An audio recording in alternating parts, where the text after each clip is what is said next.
The wind carried the smell of dust and dry sage across the Montana plains, and Callie Doyle knelt at the edge of an irrigation ditch that had gone dry 3 seasons past, digging with her bare hands for the wild onions that grew where the water used to run. Her knuckles were raw.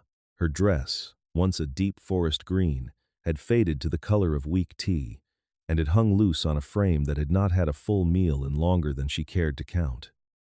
She was 24 years old, and she had buried her father 11 days ago in a churchyard outside Miles City, and the men who held the paper on his small horse operation had not waited a decent interval before they came to collect what they called their due. They had taken the horses. They had taken the tack. They had taken the little clapboard house with the blue shutters her mother had painted the summer before she died. They had left Callie with a wagon, a trunk of clothes, and a debt that was somehow, impossibly, still not settled. She had been walking for 4 days. The onions were small and bitter, but they were food, and she ate them raw, crouched in the ditch like something wild, and told herself this was not the end of her, only a low place in the road. She had always been a clever girl. Her father used to say she had a head for numbers that no woman had business having, and he said it with pride, not caution, which was rare enough in a man of his generation. That cleverness had not fed her in 11 days. She was beginning to wonder if cleverness was worth anything at all, out here, where the wind didn't care how well you could reckon a column of figures. The sound of a wagon reached her before she saw it, wheels grinding slow through the ruts, and she did not lift her head. She had learned, in her 4 days of walking, that most travelers who slowed near a lone woman were not slowing out of kindness. She kept her eyes on the onions in her lap and waited for the sound to pass. It did not pass. The wagon stopped, and the silence that followed was thick with the particular attention of someone deciding something. She felt the weight of a gaze settle on her, patient, unhurried, the way a man might look at a fence post to judge if it was still sound. Finally, she raised her chin. The man on the wagon seat was younger than she expected, perhaps 30, with a jaw that had not been shaved in several days and eyes the gray-green of sage after rain. He wore no hat, which struck her as strange for a rancher, and his sleeves were rolled to the elbow, showing forearms browned and scarred from work. He did not speak right away. He looked at the onions in her lap, at the trunk sitting forlorn a quarter-mile back where she'd had to leave it, too heavy to carry farther, at the state of her hands and her hem, and something in his face shifted, not to pity, which she would have hated, but to a kind of sober calculation, as if he were solving a problem that had just presented itself to him unbidden. "Those'll give you a bellyache before they give you supper," he said. His voice was low, unhurried, a voice that had spent a great deal of time talking to animals and very little time talking to people who might argue back.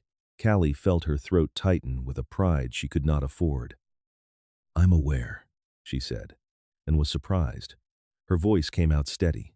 He nodded slowly, as though her steadiness confirmed something he'd suspected.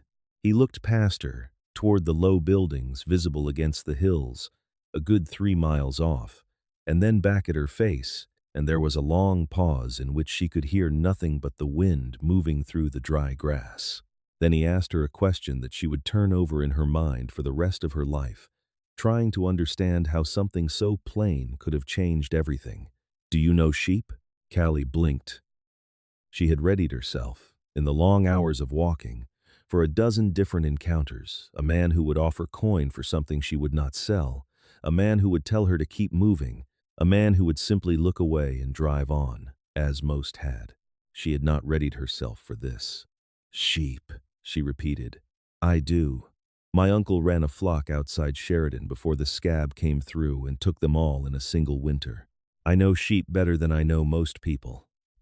Something that was almost a smile moved at the corner of his mouth, gone as quick as it came. "I've got 400 head and a shearing crew coming in 6 weeks, and a foreman who quit on me Tuesday to go chase gold in the Black Hills like a fool," he said. "I need somebody who can keep the books straight and the crew fed and not lose their head when a ewe goes down in labor at midnight. It doesn't pay much, but it pays, and there's a roof, and nobody'll trouble you." He said all of this without once looking away from her face, And Callie understood, in the plain, unvarnished honesty of it, that this was not a man offering charity dressed up as a kindness. This was a man with a genuine hole in his operation, and she happened to be standing, quite by accident, exactly where that hole needed filling. It was the first offer in 11 days that had not made her feel like a beggar. She stood, brushing the dirt from her skirt with what dignity she could gather, and looked him full in the eye. "I can keep books for a flock twice that size," she said, "and I've pulled more lambs than you've got fingers and toes." He studied her another moment, and then he nodded once, as if a contract had been signed. "Name's Wyatt Cole," he said. He did not offer his hand, and she understood that too. Had understood it the way she understood most things quickly, that a man who had just watched a strange woman eating raw onions in a ditch was not going to presume to touch her, not yet, not until she decided for herself what kind of man he was. He gestured toward the wagon bed. "Your trunk?" "A quarter-mile back."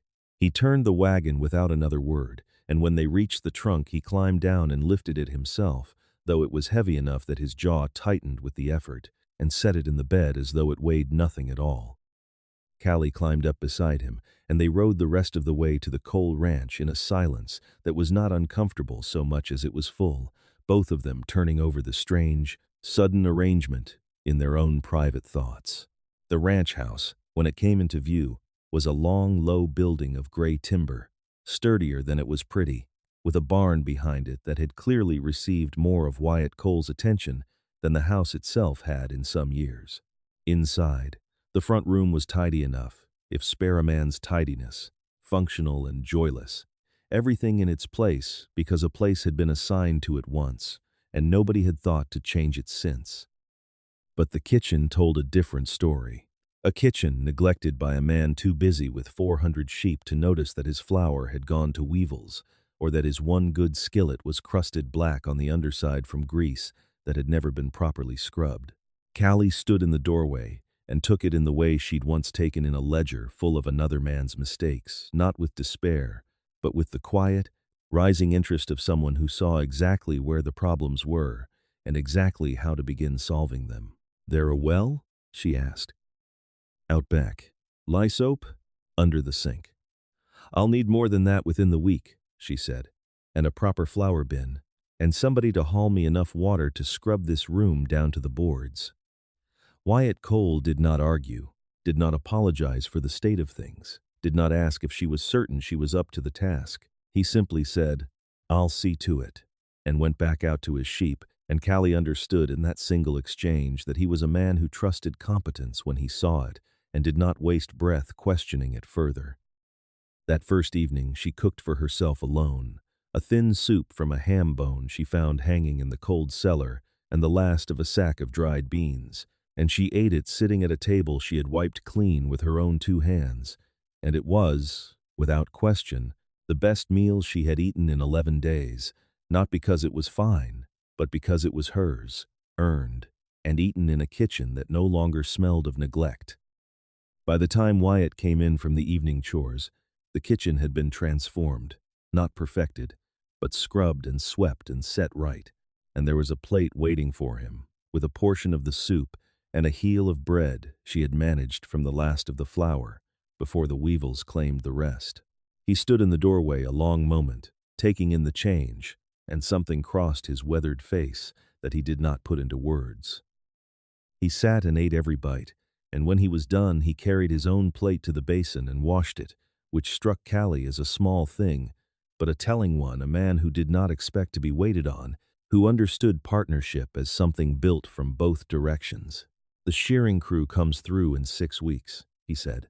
14 men, maybe 16 if the Hendricks boys sign on again. "I'll need to get you into Miles City for supplies before then. Tomorrow, if you can spare the wagon, I'll take you myself." And so began a rhythm that would define the weeks that followed, Callie rising before first light to see to the stove, the two of them moving through their separate labors with an ease that surprised them both, the ranch hands who came through for the day work, eyeing her with the same wary skepticism Wyatt himself had shown, until her cooking won them over one supper at a time, thick mutton stew and cornbread, and a cobbler made from a jar of dried apples she found forgotten in the cellar. And slowly, meal by meal, the rough edges of the place began to soften, the men's voices around the table growing easier, their boots wiped more carefully at the door, the whole ranch seeming to exhale after a long-held breath. Wyatt Cole watched all of it the way he watched weather, careful and quiet, cataloging changes he did not yet have words for. He noticed the way she hummed low under her breath while she kneaded dough, the efficient economy of her movements, the way she could quiet a distressed ewe with nothing but a low voice and a steady hand, a skill he had not expected in a woman who claimed to know books better than Barnes. He began doing small things without being asked, mending the sag in the porch step she crossed a dozen times a day, oiling the stubborn hinge on the pantry door that had been shrieking for a decade, leaving a basket of wild plums on the counter one afternoon with no explanation at all. She said nothing about the plums, but there was a plum tart on the table that night, its crust golden and its filling sweet with a dusting of cinnamon she must have hoarded from her own trunk, and when Wyatt tasted it, he went very still for a moment, the way a man does when something reaches all the way down to a part of himself he thought had gone quiet for good. Their talk remained plain and practical: sheep prices, the coming shear, a fence line that needed mending before the first snow, but underneath the plain words something else was taking root, unhurried, and certain as a seed, finding its way through hard ground. They were two people who had each been left with very little, and who were discovering, without quite naming it, that they had found in each other something neither of them had thought to look for again.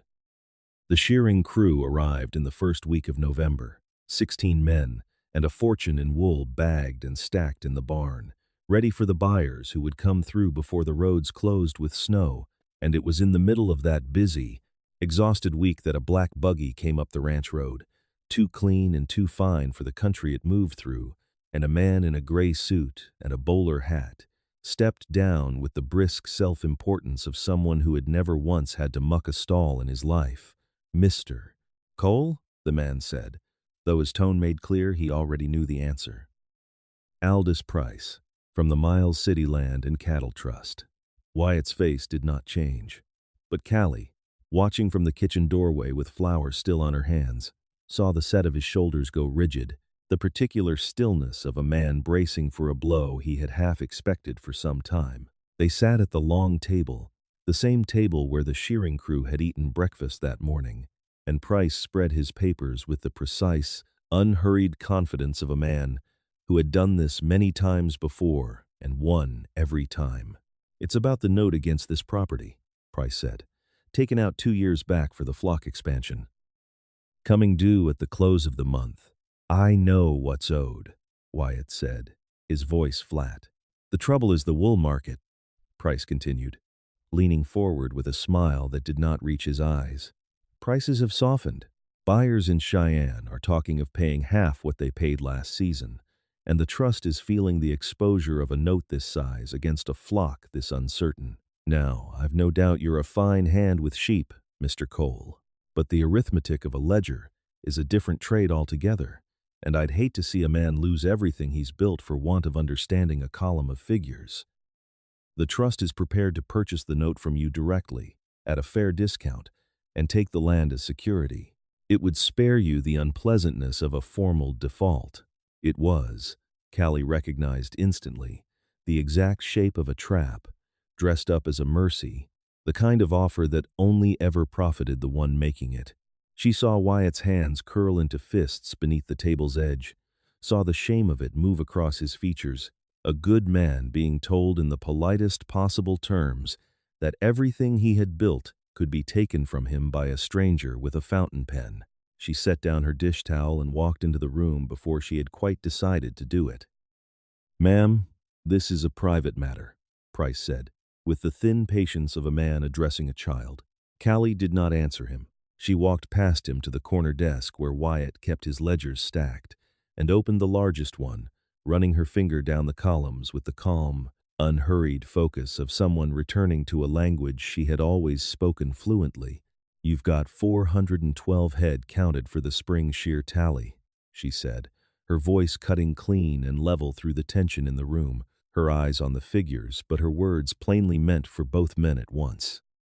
"That's correct," Wyatt said slowly, watching her now with something between confusion and dawning attention. "But you held back the 19 head from the North Paddock," she went on. "The ones born late, undersized through the summer, too small to shear proper this season." "They weren't worth the trouble," Wyatt said.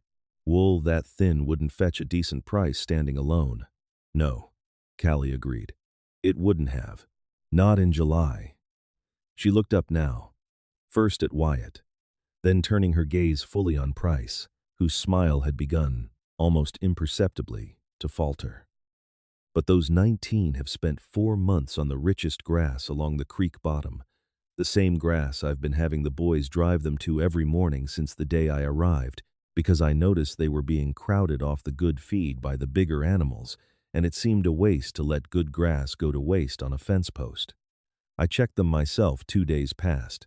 Their fleece has come in thick and full, near double what it was in the spring count." A silence settled over the table. Price's confident smile had gone entirely still. Wyatt was staring at Callie with the particular look of a man watching a piece of his own life rearrange itself into a shape he hadn't known was possible. He had seen her walking those 19 animals down toward the creek some mornings, and had assumed, without truly considering it, that she was simply fond of the lambs. He had not thought to look closer. Callie turned a page, picked up the pencil resting beside the ledger, and began to write, her hand steady and precise. "Current wool prices out of Cheyenne, even accounting for the softening you mentioned, still run better than 4 times what these 19 would have fetched in spring," she said. "Sheared and baled properly, that's enough on its own to cover the balance owed on this note, with a fair sum left besides. If one of the hands takes them into town for the buyer coming through Thursday, Mr. Cole will have your payment in full before the month is out, Mr. Price." With something to spare for his trouble in having to entertain this conversation at all, she slid the ledger across the table, the figures laid out in a hand as neat and undeniable as a signed confession. Price stared down at the numbers, then up at Callie, his face working through disbelief and then a thin, cornered anger. He had come expecting a rancher too proud and too rattled to argue, and had found instead a woman who understood a column of figures rather better than he did himself. He gathered his papers with stiff, jerking motions. "The trust will expect payment on schedule, Cole," he said, all trace of his earlier smoothness gone. "You'll have it," Wyatt said, rising to his full height, calm and unhurried, a man who did not need to raise his voice to make himself understood. He held Price's gaze without blinking until the other man looked away first, gathered his hat, and left the house, the black buggy rattling back down the ranch road at a considerably less leisurely pace than it had arrived. In the kitchen doorway, one of the shearing hands let out a low whistle of pure admiration, and a murmur of approval moved through the men who had gathered to listen, all of them looking at Callie now with something bordering on reverence. Wyatt looked at none of them. He looked only at her. "You saved this place," he said quietly, once the room had emptied and it was only the 2 of them left standing by the table. "Not just today. Since the day you got here." Callie folded her hands in front of her apron, feeling suddenly, strangely shy under the weight of his attention, though she had faced down a banker without flinching not 5 minutes before. "I only did the arithmetic, Wyatt. The sheep did the rest." "The sheep didn't think to send them down to the creek bottom," he said. "That was you seeing something the rest of us walked right past." That night, Wyatt Cole did not sleep. He lay awake listening to the wind pick up outside, turning over the whole of the last 6 weeks in his mind, the woman he'd found half-starved in a dry ditch, the kitchen brought back from ruin, the quiet, steady way she had turned a hopeless afternoon into a rescued ranch with nothing but a pencil and a clear head. He thought of the 5 years he had spent alone since his first wife had died of the fever that took half the county that terrible winter, the years he had spent simply surviving, working the same ground out of habit rather than hope. He understood now, lying awake in the dark, that he had been waiting, without knowing it, for exactly this not rescue, precisely, but partnership, the particular rightness of a life, built alongside someone who matched him in both grit and gentleness. He rose before dawn to find the world outside gone soft and white with the season's first snow, and found Callie already on the back porch, wrapped in a shawl, watching the flakes settle over the paddocks with an expression of quiet, private peace. "Came early this year," she said, not turning. "Feels about right, though," he answered, and came to stand beside her, and for a long moment neither of them spoke, only stood together watching the snow erase the hard lines of the land and make it new. Then Wyatt cleared his throat, and Callie, hearing the change in him, finally turned to face him fully. "I'm not a man who talks easy," he began, "and I near let a stranger in a suit take everything I've built because I was too proud and too slow to see what was standing right in front of me until you laid it out plain on paper. I don't intend to make that mistake twice." He took a breath, steadying himself the way a man does before a task he has waited too long to begin. "The shearing's done. The crew's paid and gone. There's no more reason tied to a job for you to stay on here through the winter." He looked directly into her eyes, laying the whole of himself bare in the plainest words available to him. "But I'm asking you to stay anyway. Not as my cook, and not as my bookkeeper, though God knows you're the finest I've ever seen at either. I'm asking you to stay as my wife, if you'll have a slow, stubborn rancher who took entirely too long to notice what he'd found." The porch held nothing but the hush of falling snow. Callie felt the old stone of grief in her chest, the one she had carried the whole length of her walking, finally loosen and fall away entirely, replaced by something warm and certain. She took her time answering, the same unhurried calm she brought to every decision that mattered, and then let a smile spread slow across her face. "I was starting to wonder if you'd ever get around to asking," she said. "You're a good man, Wyatt Cole, just terribly slow about the things that count most." He laughed then, a full, unguarded sound she had not heard from him before, and the relief of it seemed to take 10 years off his face all at once. "I expect that's fair," he said. "Yes then," Callie told him. "I'll stay. As your wife, and your bookkeeper, and whatever else needs doing besides." They were married 3 weeks later in the small church at Miles City. Callie, in a dress of soft blue wool she had sewn herself from cloth, bought on that first supply trip, Wyatt in his one good suit, brushed and pressed for the occasion, and every hand from the ranch stood as witness, their hats in their calloused fingers, their faces scrubbed pink with the effort of looking presentable.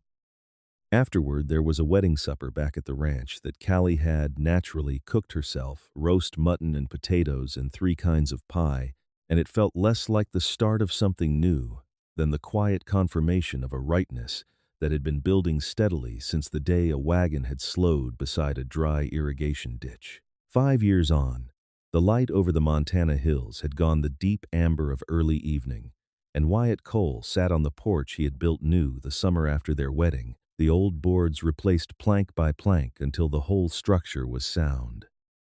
The flock numbered near 1,000 head now, the barn doubled in size. The ledgers kept in a hand that had grown only more precise with practice. Callie came out to join him, handing him a cup of coffee, moving with the same unhurried grace she'd always carried, though the hollows of hunger and grief that had marked her face on the day they met had long since given way to the settled ease of a woman who was loved and knew it plainly. A small girl with her mother's dark hair and her father's steady gray-green eyes came tearing around the side of the house, chasing a barn cat with the fierce, uncoordinated determination of a 4-year-old, tripped over her own skirts, sat down hard in the dirt, examined her palms with a scowl of deep concentration, and got back up without a single tear to continue the chase. "Got your stubbornness," Wyatt said, watching her go, pride thick in his voice. "And your slowness to admit when she's beat," Callie said, laughing. Took her a full minute to decide the ground wasn't worth staying down on. He pulled her close against his side, and they sat together in the easy quiet that had become the whole shape of their life, watching their daughter play in the last of the daylight, the scent of cut hay and coming rain drifting on the evening air. "Do you ever think on price?" Wyatt asked after a while, his voice low. "That banker who thought a ledger was only ever about the numbers. I think on him sometimes." Callie admitted. He never did understand there was more in a column of figures than the figures themselves, if a person troubled to look. And the 19 head? Wyatt added, a smile warming his words. And the 19 head? She agreed, leaning into him.